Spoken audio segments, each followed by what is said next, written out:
Hi viewers, whiteboard স্কুলের পক্ষ থেকে সবাইকে শুভেচ্ছা। আজকে আমি ত্রিভুজ সম্পর্কিত মানসিক দক্ষতা নিয়ে আলোচনা করব। এই ধরনের অঙ্কগুলো যে কোনো প্রতিযোগিতামূলক পরীক্ষায় সবচেয়ে বেশি আসে। ভিডিওটি ভালো করে বুঝতে হলে প্রথম থেকে শেষ অবধি পর্যন্ত দেখতে থাকুন। আমাদের প্রথম নিয়মের অঙ্কটা হচ্ছে যে এখানে এটা একটা ত্রিভুজ। এখানে তাহলে আমরা দেখতে পাচ্ছি যে এখানে ত্রিভুজ সংখ্যা হচ্ছে একটি। তো এই ত্রিভুজটার ভিতরে দেখা যাচ্ছে যে এখানে আরেকটা ত্রিভুজ। যদি কোনো একটা ত্রিভুজের ভিতরে, অর্থাৎ এইখানে বড় একটা ত্রিভুজ এবং এই ত্রিভুজের ভিতরে যদি আরেকটা ত্রিভুজ থাকে তখন আরও 4টি ত্রিভুজ বৃদ্ধি পায়। তাহলে এখানে মোট ত্রিভুজ সংখ্যা হলো 5টি। এখন কিভাবে 5টি ত্রিভুজ হলো সেটাই আমরা দেখতেছি যে এখানে এই বড় একটা ত্রিভুজ আর ভিতরে 1 2 3 4 অর্থাৎ 4টা এবং বাহিরে বড় একটা ত্রিভুজ, মোট ত্রিভুজ সংখ্যা হচ্ছে 5টি।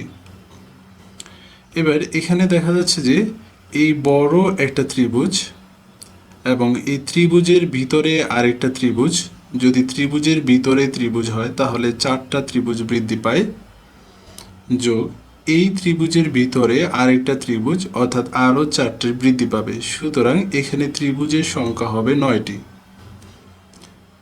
সেমভাবে যদি আমরা এই নিচের 3টি অঙ্ক সমাধান করি, এখানে দেওয়া আছে যে এই বড় একটা ত্রিভুজ আমরা দেখতে পাচ্ছি, প্রথমে বড় একটা ত্রিভুজ, এই বড় ত্রিভুজের ভিতরে আরেকটা ত্রিভুজ, তো সেই কারণে আরও 4টি ত্রিভুজ বৃদ্ধি পাবে। এবার দেখা যাচ্ছে যে এখান থেকে এই ত্রিভুজের উপরে একটা রেখা টানা হয়েছে, ফলে এখানে একটা ত্রিভুজ, এখানে একটা ত্রিভুজ উৎপন্ন হয়। সেমভাবে তাহলে এখানে ত্রিভুজ উৎপন্ন হলো 2টি, এখানে উৎপন্ন হলো 2টি, এখানে উৎপন্ন হলো 2টি। তাহলে আরও ত্রিভুজ বৃদ্ধি পেল 2 2 2 অর্থাৎ 6টি। তাহলে এখানে ত্রিভুজ সংখ্যা হবে 11টি। এই চিত্রতে প্রথমে বড় একটা ত্রিভুজ, অর্থাৎ বড় একটা ত্রিভুজ, ত্রিভুজের ভিতরে আরেকটা ত্রিভুজ, সেই কারণে আরও 4টি ত্রিভুজ বৃদ্ধি পাবে। সেটার ভিতরে আরও একটি ত্রিভুজ, সে কারণে আরও 4টি ত্রিভুজ বৃদ্ধি পাবে। এবার এই বড় ত্রিভুজের এই মাথা থেকে এই ভিতরে ত্রিভুজের উপরে একটা রেখা টানা হয়েছে, ফলে এখানে 2টা ত্রিভুজ উৎপন্ন হয়। তাহলে এখানে ত্রিভুজ উৎপন্ন হলো 2টা, এখানে ত্রিভুজ উৎপন্ন হলো 2টা, এখানে ত্রিভুজ উৎপন্ন হলো 2টা। তাহলে 2 2 2 যোগ করলে হয় 6, অর্থাৎ এই চিত্রে ত্রিভুজ সংখ্যা হচ্ছে 15টি। এবার যদি আমরা এই চিত্রে কতগুলো ত্রিভুজ আছে সেটা বের করি, তো প্রথমে এখানে বড় একটা ত্রিভুজ এবং এই ত্রিভুজের ভিতরে আরেকটা ত্রিভুজ আছে, সুতরাং 4টি ত্রিভুজ উৎপন্ন হবে। তার ভিতরে আরেকটি ত্রিভুজ আছে, সুতরাং আরও 4টি ত্রিভুজ উৎপন্ন হবে। এবার এই যে বাহিরের বড় ত্রিভুজের উপরে ভিতরের প্রথম যে ত্রিভুজটা আছে সেইটার উপরে একটা রেখা টানা হলো, লম্ব টানা হলো, ফলে 2টা ত্রিভুজ উৎপন্ন হলো। এখানেও সেমভাবে 2টা ত্রিভুজ উৎপন্ন হয়, এখানেও সেমভাবে 2টা ত্রিভুজ উৎপন্ন হয়। তাহলে 2 2 2 অর্থাৎ মোট উৎপন্ন হলো 6টা ত্রিভুজ। আবার দেখা যাচ্ছে যে এই বড় ত্রিভুজের ভিতরে যে ত্রিভুজটা আছে সেই ত্রিভুজের ভিতরে আরেকটা ত্রিভুজের উপরে রেখা টানা হলো, অর্থাৎ লম্ব টানা হলো, ফলে এখানেও 2টা ত্রিভুজ উৎপন্ন হয়, এখানেও 2টা ত্রিভুজ উৎপন্ন হয়, এখানেও 2টা ত্রিভুজ উৎপন্ন হয়। তাহলে এই 2টা, এই 2টা, এই 2টা যোগ করলে হয় 6টা ত্রিভুজ। এবার যদি আমরা এগুলো যোগ করি, এখানে হয় 6 6 12, আর এখানে 8 যোগ করলে হয় 20, 20-এর সাথে 1 যোগ করলে হয় 21, অর্থাৎ এই চিত্রে ত্রিভুজ সংখ্যা হচ্ছে 21টি।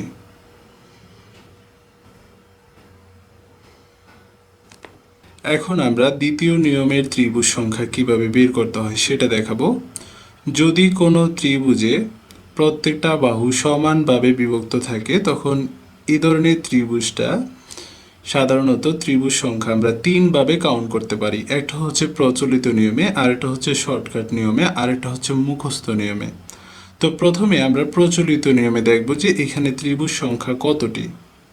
ত্রিভুজ সংখ্যা এখানে 1 2 3 4 5 6 7 8 9 এবং বড় একটা ত্রিভুজ। সুতরাং এখানে বড় একটা ত্রিভুজ এবং ভিতরে হচ্ছে 9টা ত্রিভুজ, অর্থাৎ হলো 10টা ত্রিভুজ। এবার যদি আমরা ভালো করে লক্ষ্য করি তাহলে দেখতে পাচ্ছি যে এইখানে এগুলো মিলে একটা ত্রিভুজ এবং এই একটা ত্রিভুজ এবং এই একটা ত্রিভুজ। মোট ত্রিভুজ হচ্ছে 3টা, সুতরাং মোট ত্রিভুজ যোগ করলে হয় 13টা, অর্থাৎ এখানে হচ্ছে 13টা ত্রিভুজ। তো এটা সাধারণত এভাবে আমরা প্রচলিত নিয়মে বের করি, কিন্তু এখানে যেহেতু ত্রিভুজ ভাগ 3টা, সুতরাং আমরা প্রচলিত নিয়মে খুব ইজিলি ভাবে বের করলাম। যদি 4টা 5টা 6টা 7টা 8টা ভাগ থাকে তখন এই নিয়মে বের করাটা খুবই কঠিন। সেই কারণে আমরা শর্টকাট নিয়মে করব। যেমন এই বাহুটা কয়টা ভাগে বিভক্ত? 3টা ভাগে, তাহলে 1 2 3। এবার যে নিয়মটা সেটা হচ্ছে যে এখানে হচ্ছে 1, এই 1-এর সাথে 2 যোগ করলে হয় 3, 3-এর সাথে 3 যোগ করলে হয় 6। তারপর এখানে যেগুলো আমরা পাইলাম এগুলোর যোগফল 3 6 এবং 3 যোগ করলে 9, 9-এর সাথে 1 যোগ করলে হয় 10। এবার নিচে থেকে উপরের দিকে যাব, আমরা একটা বাদ দিয়ে আরেকটাকে কাউন্ট করব। তো এটা যদি নিচেরটা বাদ দিই তাহলে উপরটাকে আমাদের নিতে হবে। এটা বাদ দিলে উপরে আর কোনো সংখ্যা নাই, তাই আর নেওয়া যাবে না।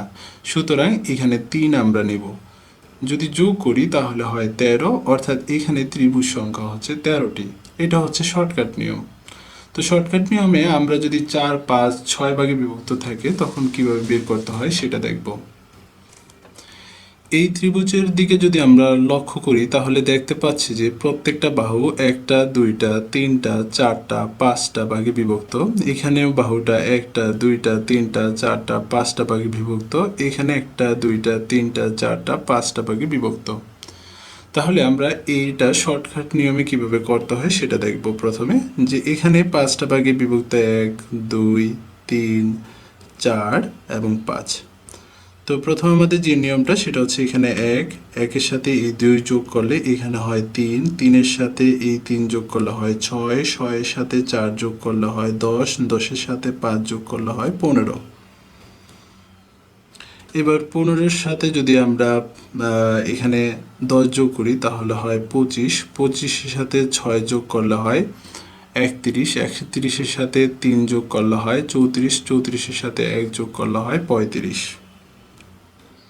এবার যে নিয়মটা সেটা হচ্ছে যে নিচে থেকে একটা বাদ দিয়ে অপরটাকে কাউন্ট করব। তাহলে এখানে 15 বাদ আমরা 10 নিব, 6 বাদ উপরটা নিব 3 নিব, 1 বাদ তার উপরে আর কোনো সংখ্যা নাই। এই দুইটা সংখ্যা যদি আমরা যোগ করি তাহলে এখানে হয় 10 আর 3 যোগ করলে হয় 13, অর্থাৎ এই 35-এর সাথে 13 যোগ করে দিব। তাহলে মোট এখানে ত্রিভুজ সংখ্যা হচ্ছে 48টি।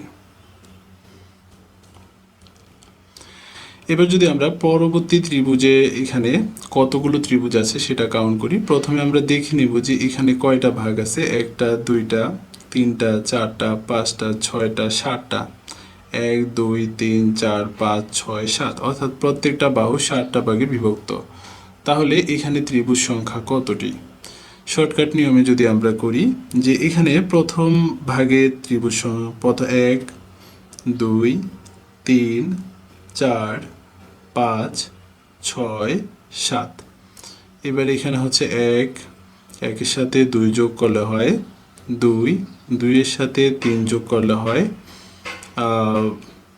1-এর সাথে 2 যোগ করলে হয় 3, 3-এর সাথে 3 যোগ করলে হয় 6, 6-এর সাথে 4 যোগ করলে হয় 10, 10-এর সাথে 5 যোগ করলে হয় 15, 15-এর সাথে 6 যোগ করলে হয় 21, 21-এর সাথে 7 যোগ করলে হয় 28।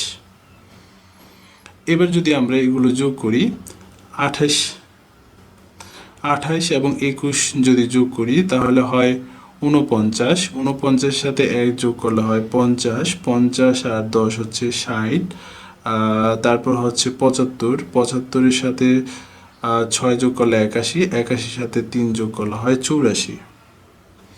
এবার নিচের থেকে আমরা উপর দিকে যাব, একটা বাদ দিয়ে অপরটাকে কাউন্ট করব, অর্থাৎ এইটা বাদ 21 নিব, এটা বাদ এইটা নিব এবং এটা বাদ এটাকে নিব। এবার 21 এবং 10 যোগ করলে হয় 31, 31-এর সাথে 3 যোগ করলে হয় 34। এবার এখানে 34 এটার সাথে যোগ করে দিব। যোগ করলে আমরা পাচ্ছি যে 4 এবং 4 যোগ করলে হয় 8, 3 এবং 8 যোগ করলে হয় 11, অর্থাৎ 118টি হচ্ছে এখানে ত্রিভুজ সংখ্যা হবে 118টি। এবার আমরা দেখব যে মুখস্থ নিয়মে আমরা কিভাবে এই শর্টকাট নিয়মে না করে মানে মুখস্থ বের করতে পারি। যদি এরকম ফিগারে থাকে তখন আমরা এই অঙ্কগুলো সাধারণত মুখস্থ বসাতে পারি। যদি একটা ভাগ থাকে তখন ত্রিভুজ সংখ্যা হবে 1, যদি দুইটা ভাগ থাকে তখন ত্রিভুজ সংখ্যা হবে 5, যদি তিনটা ভাগ থাকে তখন ত্রিভুজ সংখ্যা হবে 13, যদি চারটা ভাগ থাকে তখন ত্রিভুজ সংখ্যা হবে 27টি, যদি 5টা ভাগ থাকে তখন ত্রিভুজ সংখ্যা হবে 48টি। এখানে আমরা 5টা ভাগে ত্রিভুজ পাইছিলাম 48টি। যদি 6টা ভাগ থাকে তখন ত্রিভুজ সংখ্যা হবে 78টি, যদি 7টা ভাগ থাকে তখন ত্রিভুজ সংখ্যা হবে 118টি, যদি 8টা থাকে তখন ত্রিভুজ সংখ্যা হবে 170টি। এগুলো আমরা যদি মনে রাখি তাহলে খুব ইজিলি ভাবে বের করতে পারবো।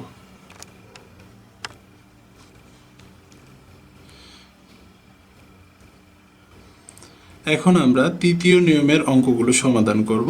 এখানে দেওয়া আছে যে একটা ত্রিভুজ, তো এই একটা ত্রিভুজ মাঝে যদি আমরা একটা দাগ দিই তাহলে এটা দুইটা পার্টিশন হয়, 1 এবং 2। তো এই 1 এবং 2 যদি যোগ করি তাহলে যোগফল হয় 3, অর্থাৎ এখানে ত্রিভুজ সংখ্যা হচ্ছে 3টি। কেননা এখানে বড় একটা ত্রিভুজ, ছোট একটা, এই ছোট একটা, দুইটা এবং বড় একটা ত্রিভুজ, মোট হয় 3টা ত্রিভুজ। তাহলে এখানে কতগুলো ত্রিভুজ আছে? এখানে 1টা, 2টা, 3টা, 4টা। তাহলে 1 যোগ 2 যোগ 3 যোগ 4 এদের যোগফল হচ্ছে 10, অর্থাৎ এই ত্রিভুজের মধ্যে মোট ত্রিভুজ সংখ্যা হচ্ছে 10টি। যদি আমরা এটা বের করি, এখানে দেওয়া আছে যে এই বড় ত্রিভুজের ক্ষেত্রে যদি আমরা কল্পনা করি এখানে কয়টি ত্রিভুজ আছে? 1টা, 2, 3, 4। তো এদের যোগফল হচ্ছে 10, অর্থাৎ এখানে 10টি ত্রিভুজ আছে। এবার যদি নিচের অংশটা বাদ দিই তাহলে এই উপরের অংশের কথা যদি চিন্তা করি তাহলে 1 2 3 4, তাহলে 1 2 3 4, সুতরাং এগুলোর যোগফল হচ্ছে 10, অর্থাৎ এখানে 10টি। সেমভাবে উপরে 4টা ভাগ আছে, এখানে 10টি। তাহলে এখানে মোট ত্রিভুজ সংখ্যা হচ্ছে 30টি। এবার এখানে কতগুলো ত্রিভুজ আছে সেটা আমরা দেখব। যে এখানে এই পুরো ত্রিভুজের ক্ষেত্রে 1টা, 2টা, 3টা, 4টা, 5টা ভাগ আছে। তো এগুলোর যদি আমরা যোগ করি 1 2 3 4 5, এদের যোগফল হচ্ছে 1 এবং 2 যোগ করলে 3, 3-এর সাথে 3 যোগ করলে 6, 6 এবং 4 যোগ করলে 10, 10-এর সাথে 5 যোগ করলে হয় 15, অর্থাৎ এখানে ত্রিভুজ সংখ্যা হচ্ছে 15টি। এবার এই যে এতটুকু অংশ এখানে পার্টিশন দেওয়া আছে, তো এটা একটা কিন্তু ত্রিভুজ। তো এই ত্রিভুজের মধ্যে ভাগ কয়টা আছে? 1টা, 2টা, 3টা। 1 2 3 এদের যোগফল হচ্ছে 6, তাহলে 15 এবং 6 যোগ করলে এখানে ত্রিভুজ সংখ্যা হচ্ছে 21টি, অর্থাৎ এই ত্রিভুজে ত্রিভুজ সংখ্যা হচ্ছে 21টি। এবার আমরা দেখব যে এই ত্রিভুজে ত্রিভুজ সংখ্যা কতটি। এই পুরো ত্রিভুজটার কথা যদি আমরা চিন্তা করি তাহলে এখানে হচ্ছে 1 2 3 4 5, অর্থাৎ 5টা ভাগ আছে। তো এদের যোগফল হচ্ছে 15। এই এতটুকুর কথা যদি চিন্তা করি তাহলে এখানে ভাগ আছে 1টা, 2টা, 3টা, তাহলে এদের যোগফল হচ্ছে 6 এবং 1 2 3 4, উপরে 1 2 3 4, এদের যোগফল হচ্ছে 10, তাহলে 15 যোগ 10 যোগ 6, এদের যোগফল হচ্ছে এখানে ত্রিভুজ সংখ্যা। 15-এর সাথে 10 যোগ করলে হয় 25, 25 সাথে 6 যোগ করলে হয় 31, অর্থাৎ এই ত্রিভুজের ত্রিভুজ সংখ্যা হচ্ছে 31টি। এবার আমরা দেখব যে চতুর্ভুজের ক্ষেত্রে ত্রিভুজ সংখ্যা কিভাবে বের করে। এখানে এই চতুর্ভুজে যদি প্রশ্নতে বলা থাকে যে এখানে কতটা ত্রিভুজ আছে, এখানে ত্রিভুজের সংখ্যা হচ্ছে 0টি। কিন্তু যদি এখানে একটা দাগ দেওয়া থাকে তখন এই ত্রিভুজে এটা একটা ত্রিভুজ, এটা একটা ত্রিভুজ, তাহলে এখানে মোট ত্রিভুজ সংখ্যা হচ্ছে 2টি। এবার যদি এই পাশে একটা দাগ দিলাম, দুই কোণগুলো বা কর্ণগুলো যদি আমরা যোগ করলাম, তাহলে এই চতুর্ভুজটা দেখা যাচ্ছে যে 4টা ভাগে বিভক্ত। আমরা যদি সংখ্যা দিয়ে কাউন্ট করি 1 2 3 4, অর্থাৎ সবচেয়ে বড় সংখ্যা হচ্ছে আমাদের 4। তো 4কে আমরা 2 দ্বারা গুণ করব, গুণ করলে 4 দুগুণে 8, অর্থাৎ এখানে ত্রিভুজ সংখ্যা হচ্ছে 8টি। এখন প্রশ্ন হচ্ছে যে আমরা দেখতে পাচ্ছি এখানে ত্রিভুজ সংখ্যা 3টি, কিন্তু 8টি কিভাবে হলো? যেমন এখানে 1 2 3 4, অর্থাৎ 4টি ত্রিভুজ আমরা পাইলাম 4টি। এবার এই 1 এবং 2 মিলে কিন্তু একটা ত্রিভুজ, 1 এবং 2 মিলে একটা ত্রিভুজ, 2 এবং 3 এই একটা ত্রিভুজ, বড় একটা ত্রিভুজ, 3 এবং 4 মিলে এই বড় একটা ত্রিভুজ উৎপন্ন করলো, এবং 4 এবং 1 মিলে এই বড় একটা ত্রিভুজ উৎপন্ন করলো। তাহলে এখানে ত্রিভুজ হলো কয়টা? 4টা। তো এই 4টা মোট হয় 8টি ত্রিভুজ। এবার যদি আমরা আরো বিভক্ত করি এটাকে, যেমন এখানে পার্টিশন 1 2 3 4 5 6টা ভাগে ভাগ করা আছে, তাহলে এখানে ত্রিভুজ সংখ্যা কতটি হবে? সবচেয়ে বড় সংখ্যা হচ্ছে 6, তাহলে 6 গুণন 2, অর্থাৎ এখানে হচ্ছে 12টি ত্রিভুজ। সেমভাবে যদি আমরা আরো কয়েকটা অঙ্ক সমাধান করি চতুর্ভুজ সম্পর্কিত, যে এখানে ত্রিভুজ তাহলে কতটি আছে, এটাকেও আমরা সংখ্যা দ্বারা কাউন্ট করব। 1 2 3 4 5 6 7 8, তাহলে এখানে সবচেয়ে বড় সংখ্যা কয়টা? কত? 8। তো এখানে এই 8কে 2 দ্বারা যদি আমরা গুণ করি তাহলে 8 দুগুণে 16, অর্থাৎ এখানে ত্রিভুজ সংখ্যা হচ্ছে 16টি।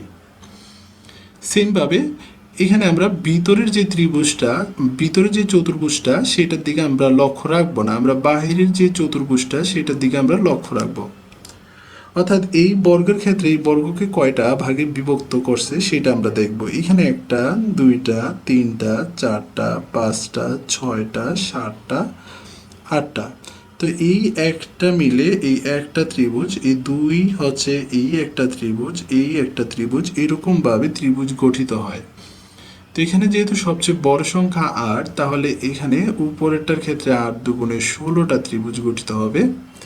এবার যদি আমরা ভিতরেরটা দেখি, ভিতরেরটা আবার কয়টা ভাগে বিভক্ত? 1 2 3 4 5 6 7 8, তাহলে ভিতরে 8 দুগুণে 16টি ত্রিভুজ। তাহলে মোট ত্রিভুজ সংখ্যা কতটি দাঁড়ালো? মোট ত্রিভুজ সংখ্যা দাঁড়ালো এখানে 32টি, অর্থাৎ এই চিত্রে মোট ত্রিভুজ সংখ্যা হচ্ছে 32টি। এবার আমরা দেখব যে এখানে এই চিত্রে মোট ত্রিভুজ সংখ্যা কতটি। প্রথমে আমরা এই চতুর্ভুজ যেটা আছে এখানে, এই চতুর্ভুজটাকে কাউন্ট করে নেব। 1 2 3 4 5 6 7 8। তো এখানে সবচেয়ে বড় সংখ্যা হচ্ছে 8, তো 8কে আমাদের নিয়ম অনুসারে 2 দ্বারা আমরা গুণ করব, গুণ করলে এখানে হয় 16। এবার এই যে উপরে একটা ছাদের মতো দেওয়া আছে, এটা কিন্তু একটা ত্রিভুজ, দুইটা মিলে এটা বেশ বড় একটা ত্রিভুজ। তো এটার সাথে আমরা 1 যোগ করব, তারপরে এটা আবার এই একটা ত্রিভুজ, এই একটা ত্রিভুজ, দুইটা ত্রিভুজ উৎপন্ন করলো। এবার যদি ভালো করে লক্ষ্য করি তাহলে দেখতে পাচ্ছি যে এইখানে এই একটা ত্রিভুজ উৎপন্ন করলো এই পাশে, ও আবার এই পাশে আরেকটা ত্রিভুজ উৎপন্ন করলো, অর্থাৎ আরো দুইটা ত্রিভুজ উৎপন্ন করে। তাহলে এখানে মোট ত্রিভুজ সংখ্যা দাঁড়ালো 16 সাথে 1 যোগ করলে 17, আর 4 যোগ করলে হচ্ছে 21, অর্থাৎ এই চিত্রে ত্রিভুজ সংখ্যা হচ্ছে 21টি।